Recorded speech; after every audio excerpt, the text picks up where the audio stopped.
Kenya and China have pledged to further deepen bilateral relations and cooperation by signing several bilateral agreements led by Cabinet Secretary for Foreign Affairs, Ambassador Rachel Omamo. The agreements touch on economic and technical cooperation, digital innovation, peace and security, health and food security, as well as mitigating the effects of the COVID-19 pandemic. Kenya and China have signed 6 trade agreements and promised to form joint working groups to address the trade barriers between the two countries and to reduce the trade imbalance.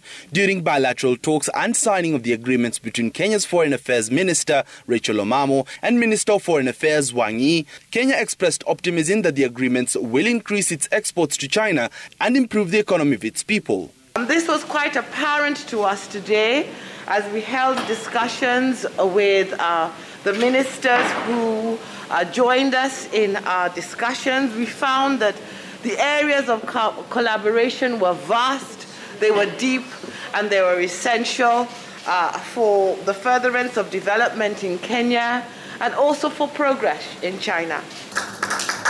Some of the agreements signed include agreements on economic and technical cooperation between Kenya and China, signed by the National Treasury Cabinet Secretary. Further agreements for export of fresh avocados from Kenya were signed, this following an agreement of export of fresh fruits signed in 2019. Further is a protocol on requirements for wild fish aquatic products to be exported to China. Further, a memorandum of understanding between China and the Ministry of Industrialization on the establishment of investments and economic cooperation working groups was also signed. Sides acknowledge the steady rise in bilateral trade and acknowledge the huge potential to increase export trade volumes and value through addressing both tariff and non-tariff trade barriers in order to address the trade deficit that is now in favor of China. China also refuted claims that it was lending money to Africa to trap it with debts. For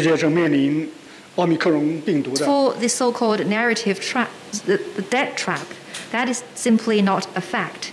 It is speculation being played up by some with ulterior motives. China stated that it will donate 1 billion vaccines to combat the COVID-19 pandemic. Faisal Ahmed, Citizen TV, Nairobi.